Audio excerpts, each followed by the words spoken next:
Mikki Kendall, Hood Feminism, Notes from the Women that a Movement Forgot.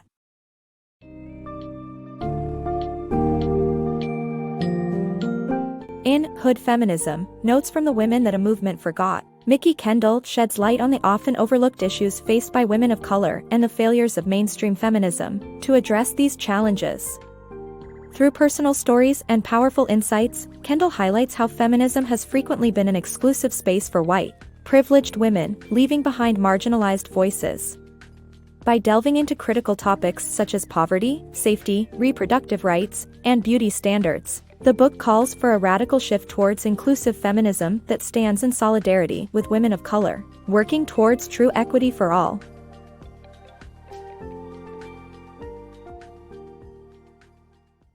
Inclusivity in feminism.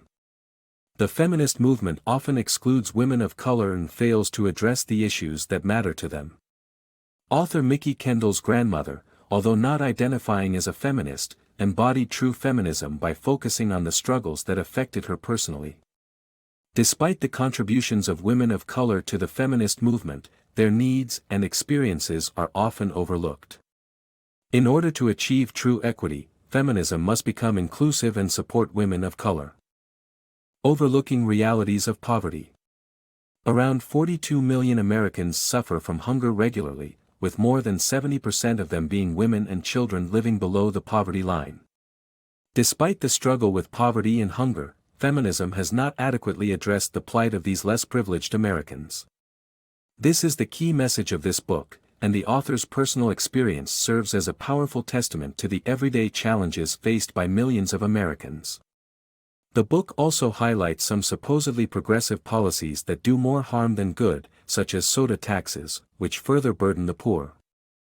Additionally, women of color may lose out to white women in the property market, worsening gentrification and forcing the less privileged out of affordable areas. Even as poverty puts many families' lives at risk, feminism often overlooks the problem. The author argues that progressive thinking must incorporate the realities of poverty and take action to support those affected. Black girls are not fast. Growing up under poverty, black girls lack support and are victim-blamed for sexual abuse. They do not receive adequate help and guidance to cope with the damaging situations they face. School officers can cause more harm than safety, as black students particularly suffer from brutality and a higher chance of criminal records. Society is failing young women of color. Black girls' body image issues. Black girls face unique body image challenges, including colorism, which can lead to discrimination and the use of dangerous bleaching creams. Despite feminist conversations about beauty culture and eating disorders, these topics are often approached from a white perspective, leaving girls of color overlooked. The strong black woman stereotype further perpetuates this issue, causing vulnerabilities to be ignored. Feminism must strive to better understand and address the specific struggles that affect women and girls of color. Parenting, reproductive rights, and privilege. Poverty intersects with parenting and reproductive rights complicated by race. Privileged people must lend support. Kendall reflects on her childhood, where her aunt protected her family during an incident with an uncle wielding a gun. Kendall realized that parenting with limited resources can be exceptionally challenging. Poverty often forces tough choices that appear to others as neglect. Kendall highlights how privileged parents focus on organic food or other debates while disadvantaged parents concentrate on keeping their families safe. Reproductive rights are also associated with foundational feminist issues that intersect with poverty and race. Kendall shared her personal experience of nearly losing her life during an abortion. However, pro-life campaigners abused her physically and emotionally, largely ignoring the unique situation she faced as a black woman. Black women face higher mortality rates during childbirth than white women, and the history of forced sterilizations in the U.S. predominantly affects those who live in poverty. For instance, almost half of indigenous women were sterilized between 1970 and 1976. Even recently, nearly 150 female inmates in California were sterilized from 2006 to 2010. Those who do not face these concerns have the responsibility to support and uplift the oppressed sections of society. In conclusion, parenting and reproductive rights overlap and have a unique impact on those living in poverty and facing racial discrimination. The privileged individuals need to support and advocate for those in need. Beyond carceral feminism. Carceral feminism may not work. What we need is real feminist solidarity that is not bound by race. Communities of women must support each other. Sexual or gendered violence is a significant problem in society today.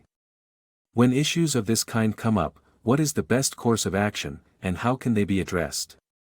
For some, the answer lies primarily with the police and justice system, and they assume that perpetrators will be arrested and punished, while the victims will receive justice. This is called carceral feminism. However, does this approach actually work? It is often assumed that once a woman has reported a problem, justice will be done. Sadly, that is often not the case. Involving law enforcement frequently doesn't help, especially for women of color. The reality is that even when abuse is reported, the best-case scenario is not always positive. An abusive partner ending up in jail, for example, may mean the victim has no income, which, coupled with welfare inadequacies, could place abused women at new risk.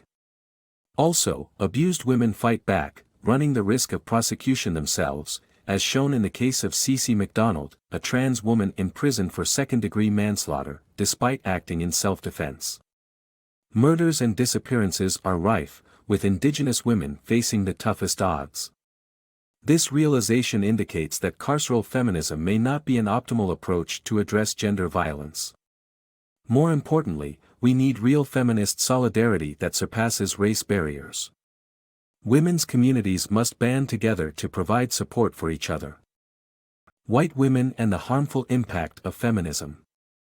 The problematic history of white women in politics and their active participation in harming other women is explored in this summary.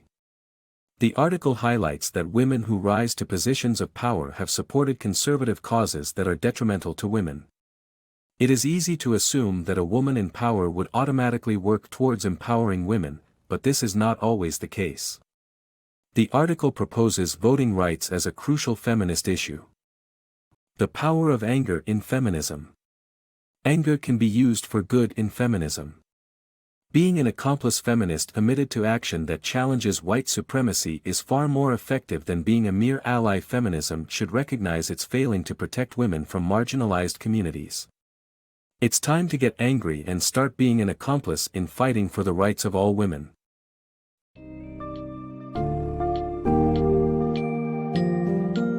Kendall's book serves as a necessary reminder that feminism must evolve to become more inclusive and supportive of women from marginalized communities. Drawing upon her own experiences and those of her family, she underscores the need for a social and political landscape that addresses the specific challenges faced by women of color. Moving forward, we must reject the notion of just being allies, and instead become accomplices, in promoting a version of feminism that champions the rights and dignity of all women, regardless of race, social class, or background. By acknowledging past failures and actively working in solidarity, we can strive toward creating a truly equal society that empowers women from diverse backgrounds.